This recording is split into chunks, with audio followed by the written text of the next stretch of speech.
بقرہ کی آیت نمبر 26 کا ترجمہ اور تشریح کریں گے اور اس آیت میں آنے والے جو نئے الفاظ یا ورڈز ہیں ان کا مطلب اور معنی بھی جانیں گے۔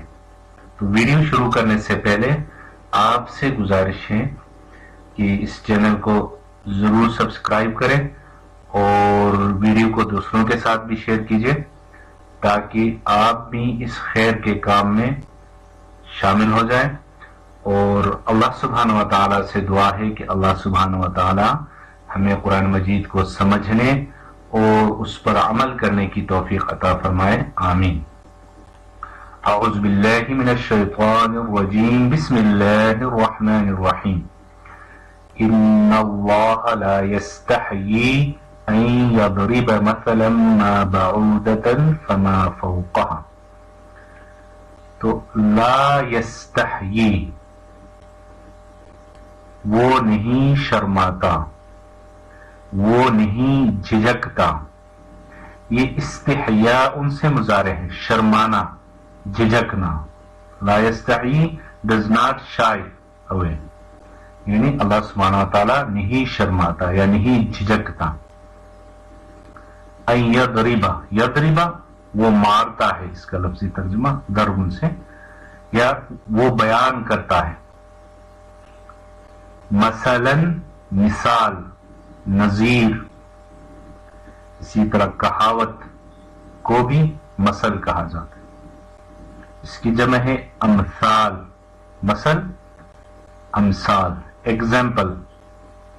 بعودتن مچھر، ماسکیٹو۔ فما فوقها، فما فوقها، فوقها اس کے اوپر، above it۔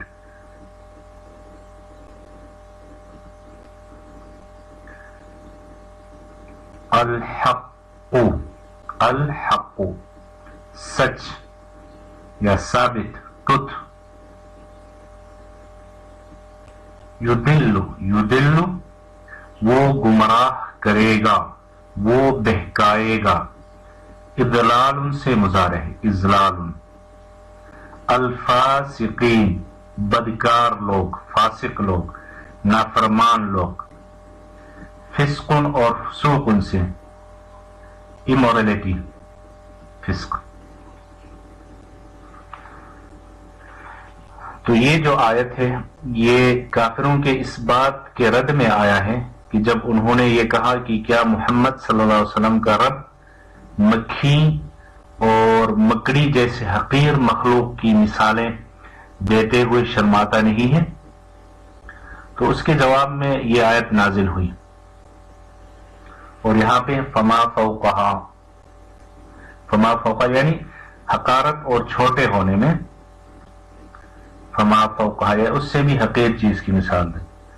وما یضل بہ الا الفاسقین سے کافرین مراد ہے، کیونکہ مومن کو گمراہ نہیں کرتا اللہ سبحانہ وتعالیٰ، جیسے کہ اللہ کا قول ہے وما کان اللہ لیضل قوما بعد اذ ہداہم، اور اللہ کی طرف سے اضلال یا گمراہ کرنا کفر کے اوپر اصرار اور اس کے اوپر ڈٹ جانے کے سزا کے طور پر ہوتی ہے، اس لیے جو گمراہ کرتا ہے وہ صرف کافروں کو کرتا ہے۔ تو ان اللہ لا یستحیی ان یضرب مثلا ما بعودۃ فما فوقها، بے شک اللہ سبحانہ وتعالی لا یستحیی ان یضرب مثلا ما بعودۃ، نہیں اس بات سے نہیں شرماتا کہ وہ کسی بات کو کلیئر کرنے کے لیے، واضح کرنے کے لیے کوئی بھی مثال دے۔ بعوضۃ فما فوقها، چاہے وہ مچھر جیسی معمولی چیز کی ہو، فما فوقها یا کسی ایسی چیز کی جو مچھر سے بھی زیادہ معمولی ہو یا اس سے بھی زیادہ معمولی مخلوق ہو۔ فَأَمَّا الَّذِينَ آمَنُوا فَيَعْلَمُونَ أَنَّهُ الْحَقُّ مِنْ رَبِّهِمْ، اب جو لوگ فَأَمَّا الَّذِينَ آمَنُوا، اب جو لوگ مومن ہیں، فَيَعْلَمُونَ وہ خوب جانتے ہیں کہ أَنَّهُ الْحَقُّ مِنْ رَبِّهِمْ کہ مثال ایک حق بات ہے مِنْ رَبِّهِمْ جو ان کے رب کی طرف سے پروردگار کی طرف سے آئی ہوئی ہے. وَأَمَّا الَّذِينَ كَفَرُوا البتہ جو لوگ کافر ہیں فَيَقُولُونَ مَاذَا أَرَادَ اللَّهُ بِهَذَا مَثَلًا وہ یہی کہتے ہیں کہ بھلا اس حقیر مثال سے اللہ کا کیا مطلب ہے. ماذا اراد اللہ نے کیا ارادہ کیا ہے یا کیا مطلب لیا ہے بہذا مثلا اس حقیر مثال سے. یضل به کثیرا ویہدی به کثیرا اس طرح اللہ سبحانہ و تعالی اس مثال سے بہت سے لوگوں کو گمراہی میں مبتلا کرتا ہے. وَيَهْدِي بِهِ كَثِيرًا اور بہت سو کو ہدایت دیتا ہے. وَمَا يُضِلُّ بِهِ إِلَّا الْفَاسِقِينَ مگر وہ گمراہ انہی کو کرتا ہے الفاسقین جو نافرمان ہے جو فاسق ہے. تو بعض کافروں نے قرآن کریم پر یہ اعتراض کیا تھا کہ اس میں کچھ مثالیں مکھی مچھر مگری وغیرہ کی دی گئی ہیں. اگر یہ واقعی خدا کا کلام ہوتا تو اس میں ایسی حقیر چیزوں کا ذکر نہ ہوتا. تو ظاہر ہے کہ یہ اعتراض بڑا بے محل اور بے تکا اعتراض تھا کیونکہ جب مثال دی جاتی ہے تو مثال ہمیشہ کسی بھی ٹاپک کو اس کی مناسبت سے دی جاتی ہے. اگر کسی حقیر اور ذلیل چیز کی مثال دینی ہو تو ایسی ہی کسی چیز سے دی جائے گی جو اسی کی طرح حقیر ہو اور ذلیل ہو کمتر ہو. یہ کسی بات کا عیب کیا ہوگا اس کی فصاحت اس کی بلاغت کی دلیل ہے. مگر یہ بات ان لوگوں کی ہی سمجھ میں آتی ہے جو حق کے طلبگار ہوں اور حق اور سچ پر ایمان لا چکے ہوں.